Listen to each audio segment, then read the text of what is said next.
नमस्कार। चलिए आज बात करते हैं एक ऐसे राजा की जिसके सामने एक ऐसा मुश्किल विकल्प रखा गया, या तो अपनी जान बचा लो या अपना धर्म।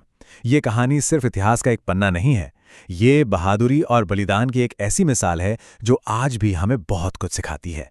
कहा जाता है कि ये शब्द खुद मुगल बादशाह औरंगजेब के थे।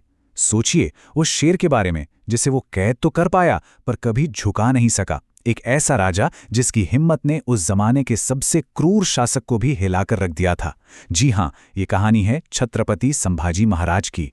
तो बात है साल 1680 की।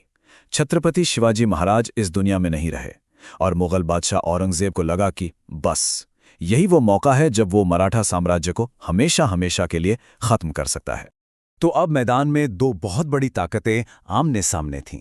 एक तरफ था औरंगजेब जिसका एक ही सपना था, पूरे दक्षिण भारत पर मुगल परचम लहराना, और दूसरी तरफ थे संभाजी महाराज जो अपने पिता की विरासत मराठा साम्राज्य को बचाने के लिए एक ऐसी दीवार बनकर खड़े हो गए जिसे तोड़ना नामुमकिन लग रहा था। और ये कोई छोटी मोटी झड़प नहीं थी, पूरे 9 साल। सोचिए, 9 सालों तक संभाजी महाराज ने औरंगजेब की लाखों की फौज को दक्कन की जमीन पर आगे बढ़ने ही नहीं दिया। उनकी रणनीति, उनकी बहादुरी के आगे औरंगजेब की हर कोशिश नाकाम हो रही थी। पर पता है, इतिहास में अक्सर बड़ी बड़ी सल्तनतें मैदाने जंग में नहीं बल्कि अपनों के धोखे से हारती हैं। संभाजी महाराज का अंत भी किसी लड़ाई में नहीं बल्कि एक ऐसे ही विश्वासघात की वजह से हुआ। और धोखा भी किसी और ने नहीं, अपने ही किसी ने दिया। हुआ ये कि संभाजी महाराज संगमेश्वर में एक गुप्त जगह पर रुके हुए थे, लेकिन उनके ही एक रिश्तेदार गनोजी शिर्के ने थोड़े से लालच के लिए मुगलों को उनका पता बता दिया। और इसी धोखे की वजह से संभाजी महाराज और उनके सबसे करीबी सलाहकार कवि कलश को पकड़ लिया गया। उन्हें जंजीरों में जकड़कर औरंगजेब के दरबार में लाया गया। मकसद था उन्हें जलील करना, तोड़ देना। लेकिन संभाजी महाराज की आंखों में डर का नामो निशान नहीं था, सिर्फ स्वाभिमान की आग थी। औरंगजेब को लगा कि वो मौत का डर दिखाकर इस शेर को झुका देगा, इसलिए उसने उनके सामने 3 शर्तें रखी। ये सिर्फ शर्तें नहीं थीं, ये संभाजी महाराज के वजूद पर, उनके स्वाभिमान पर, उनके धर्म पर एक सीधा हमला था। पहली शर्त, मराठा साम्राज्य के सारे किले और खजाना मुगलों को सौंप दो। दूसरी, शाही खजाने का गुप्त रास्ता बताओ। और तीसरी, सबसे बड़ी शर्त, अपना धर्म छोड़कर इस्लाम कबूल कर लो। उनका जवाब, उन्होंने साफ इनकार कर दिया। बस एक पल के लिए भी नहीं सोचा। उन्होंने जिंदगी की भीख मांगने से बेहतर अपने सिद्धांतों पर टिके रहना चुना। और बस इसी ना के साथ शुरू हुआ वो भयानक दौर, वो 40 दिन की हैवानियत जो इतिहास के सबसे क्रूर पन्नों में से एक है।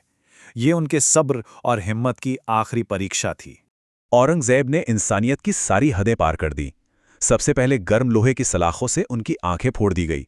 जब वो तब भी नहीं झुके तो उनकी जुबान काट दी गई ताकि वो कुछ बोल न सके। रोज 40 दिनों तक उन्हें ऐसी ऐसी तकलीफें दी गईं जिनके बारे में सोचकर भी रूह कांप जाए। उनके नाखून खींचे गए, उनकी चमड़ी उधेड़ी गई, पर वो मराठा शेर चट्टान की तरह खड़ा रहा, एक शब्द नहीं बोला।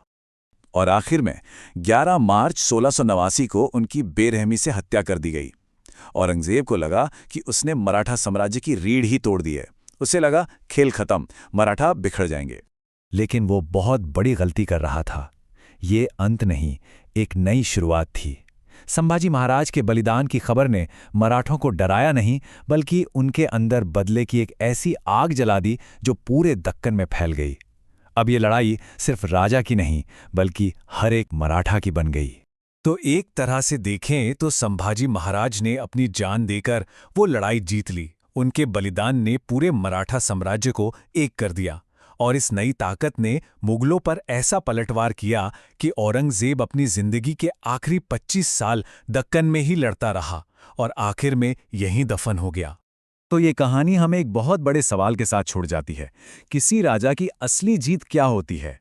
क्या जंग जीतना और साम्राज्य फैलाना ही जीत है, या फिर अपने सिद्धांतों के लिए, अपनी आन बान शान के लिए सबसे बड़ी कुर्बानी दे देना ही असली विजय है?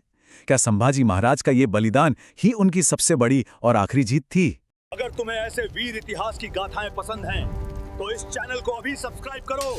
जय भवानी।